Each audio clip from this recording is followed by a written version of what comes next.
going to be cleaning out my fish tank.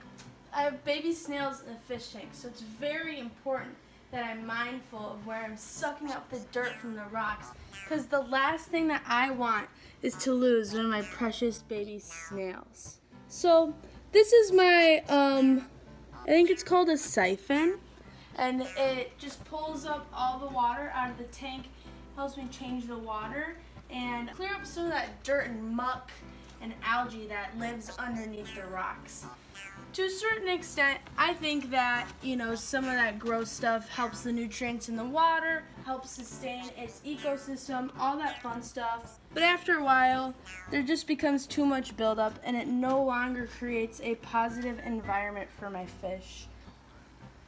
I also like to use my fish tank water to water my garden. Like I said, it has a lot of great nutrients in there that helps the life of my plants. Kind of acts as like a fertilizer. I like to change out my fish tank's water about once a week. That's just what I do, and this is the best my fish tank's ever been. We have about 3 to 4 baby snails in this fish tank. We also have 2 baby snails that are mutant that live in this fish tank. They were born probably in end of April.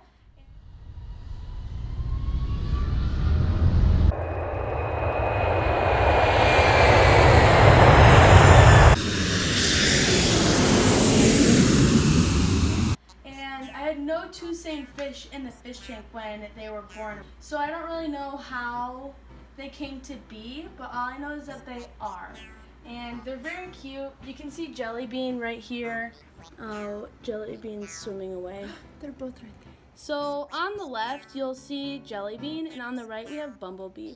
Bumblebee's always kind of been the bigger of the 2 babies, but I think Jelly Bean's really starting to show some great color and kind of come back for that title of biggest fish. This is kind of the part where I always struggle because I lose my water suction and then it's really hard to get it back. There we go. I've had this fish tank for over a year now, but since then we've had a lot of great aquarium life. This process has become very difficult with all of the new babies in my fish tank, so it's very important that I stay vigilant and on my toes when cleaning the fish tank. And at this point, once I've gotten a lot of dirt from underneath the rocks, I just kind of let it sit.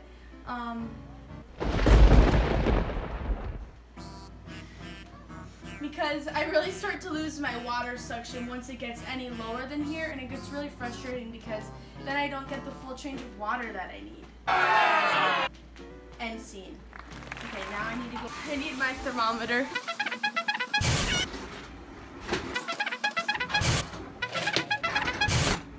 Gotcha. Mission accomplished. So what I'm doing here now is I am going to be taking the temperature of my bath water.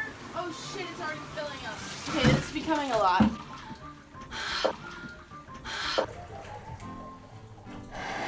I'm going to take the temperature of my bath water because I want it to be between a nice 75 and 80 degrees. That is what the tropical fish really like from their water. So it's very important that when you're doing a water change that the water is the right temperature going into the tank just as it was coming out of the tank.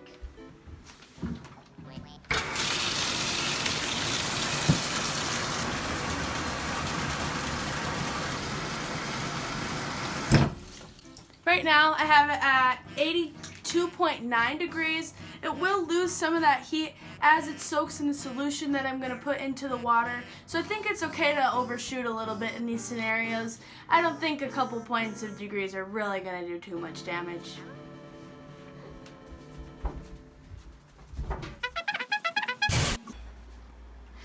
For my water solution, I like to use Aqueon water conditioner. It makes tap water safe for fish.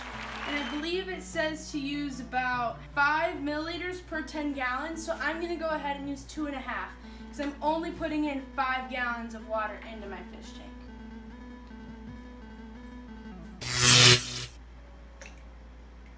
And I like to just rinse out the cap a little in there.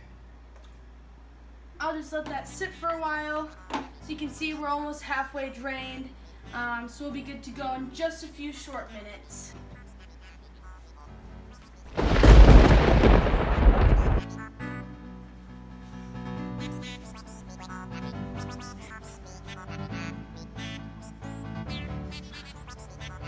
I like to take this opportunity when my water's low to go through and trim up any plants that might need it. I do have live plants in here, not the plastic stuff. I think it helps with the water quality, and I think it just makes the fish feel a little bit more at home. So I do take my weekly water changes as an opportunity to clean up my tank.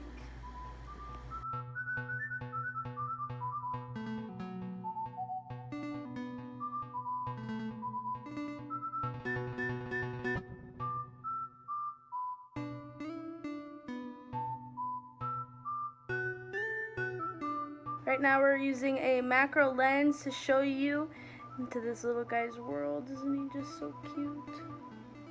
He's just cleaning the tank for me. Should go National Geographic.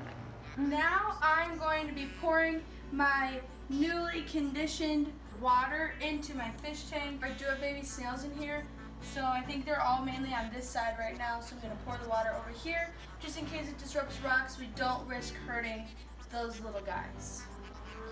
Is it at the right temp?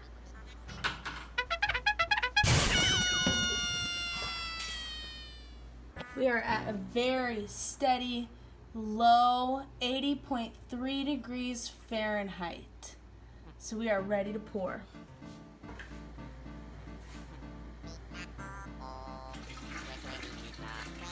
The difficult thing is you want to pour very gently. Because I have some greens in here, I have a lot of babies in here, I have to pour at a very steady, slow pace to ensure that no one really gets harmed in the process of cleaning out their home.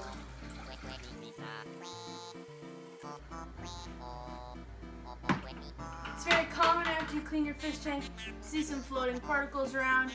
My next video will be using this fish tank water to water my garden. So please keep watching, like, comment, and subscribe if you enjoyed watching me clean my fish tank. Hit that like button, hit the subscribe button, and that bell over there for our notifications to know when I'm posting next.